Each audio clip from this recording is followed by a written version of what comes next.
The Cursed Walls of Bhangarh Fort, India. A horror story by Rahul, a university student in India. Bhangarh Fort. Anyone in India who has even a slight interest in history or ghost stories has heard the name. Nestled on the edge of the Sariska Tiger Reserve in Rajasthan, this fort, built in the 16th century by Raja Bhagwant Das for his son Madho Singh, is legendary not only for its ancient beauty, but also for its curse. Legends say a sorcerer named Singhiya fell in love with the beautiful princess Ratnavati. When she rejected him, he cursed the entire fort and the town around it. Soon after, war, famine, and death followed, leaving Bhangarh abandoned forever. Even today, the Archaeological Survey of India has placed a sign outside the fort, warning visitors not to enter after sunset. Locals whisper that anyone who dares to stay inside at night never comes back. For most people, that's more than enough to stay away. But for me and my friends, it was an irresistible invitation. My name is Rahul, and I'm a university student in India. I had heard about Bhangarh Fort countless times, and every time someone said it was haunted, my curiosity grew. My friends, too, were fascinated. One evening over tea in our hostel, we made a reckless plan.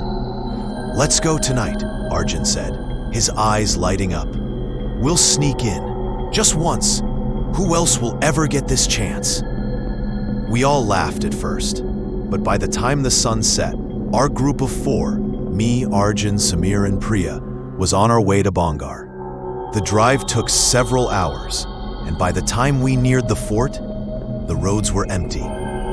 No shops, no people, no signs of life. Just the ruined silhouettes of old temples and walls under the moonlight. We parked far away, not daring to bring our car too close, and found a small trail through the scrub that would take us around the official gates. When we finally reached the outer walls, the fort rose above us like the skeleton of a long-dead giant. Crumbling arches and towers stood against the night sky, their outlines jagged, broken. "It's like walking into another time," Priya whispered. We climbed through a broken section of the wall, our flashlights turned low to avoid drawing attention. The moment we stepped inside, an unnatural silence wrapped around us. The air felt heavier. Even the sounds of crickets and wind seemed to fade. It was as if the fort itself was holding its breath. The first place we passed was a line of roofless houses, their walls cracked and leaning. Samir shone his flashlight through one, and we saw old stones scattered across the floor, as if the family who once lived there had left in a hurry. "This whole town was cursed," I reminded them. "Everyone left overnight, or died," Arjun muttered. We laughed nervously, but the laughter died quickly. It just didn't feel right to laugh there. The deeper we walked, the darker it felt. Our lantern barely lit the ground in front of us, while the fort walls towered over us like silent watchers. Finally, we reached the palace itself, the main building of the fort. Its entrance was wide, black, yawning. I swear the moment we stood before it, I felt eyes on me. Inside the palace, our footsteps echoed unnaturally loud. The hall was vast, with cracked pillars and half-fallen ceilings. Bats flapped overhead, startled by our intrusion. We split into pairs. Arjun and Priya went toward the back, while Samir and I explored the side corridors. That's when I heard it. At first, I thought it was Priya, but when I turned, I saw Samir freeze. "You heard that?" he whispered. It was faint, like someone calling our names. The sound came from deeper inside the corridor. We followed slowly, our flashlight beams trembling against the old walls. The carvings on the stone seemed to twist in the flickering light, forming shapes of faces that weren't really there. Then we found it, an old door, hanging loose on its hinges. Beyond it was a small, windowless chamber. The moment we stepped inside, the lantern flickered and went out. Panic gripped me instantly. I fumbled for my phone flashlight, but before I could switch it on, I felt something cold brush past my arm. Not wind, something solid.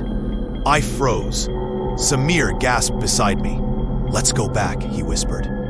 We stumbled out of the room, and just as the light from my phone clicked on, I saw it. Something tall and dark standing at the end of the corridor. It didn't move.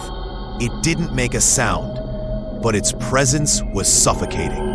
I blinked, and it was gone. We ran back to find Arjun and Priya. They looked pale, shaken. "Did you hear it too?" Priya asked. "What?" I said. "The crying," she whispered, like a woman's voice. "We heard it in the courtyard." We didn't want to admit it, but all of us knew now. This was no ordinary place. Still, leaving didn't feel simple.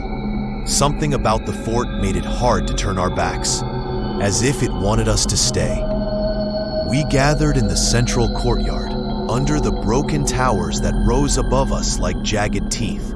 The moon was hidden behind clouds, plunging everything into a shadowy gloom. That's when it happened. The sound of bangles clinking. All of us froze. It was unmistakable. The delicate musical sound of glass bangles being worn by a woman. But we were alone. The sound grew louder, circling us, though no one was there. Then, from one of the dark archways, we saw her. A woman in a pale sari, her face hidden by her hair, walking slowly toward us. Her steps made no sound. We stood rooted to the spot, paralyzed with fear. Then she lifted her head. Her face was hollow, just darkness where eyes and mouth should have been. Priya screamed. That broke the trance. "Run!" Arjun shouted, grabbing her arm. We bolted, our footsteps echoing through the stone halls, the shadows chasing us. I didn't dare look back, but I could feel it. That presence, right behind us. As we reached the broken wall where we had climbed in, a shrill cry rang out through the fort. A woman's scream, piercing, furious. We tumbled out, scraping our hands and knees, and ran toward the car as fast as we could. Only when we were miles away did we finally stop, gasping for breath, our faces pale, our bodies shaking. No one spoke for a long time. Finally, Samir broke the silence. "Never again," he whispered, and we all knew he was right. Ending to this day. I don't know what we saw in Bhangarh Fort.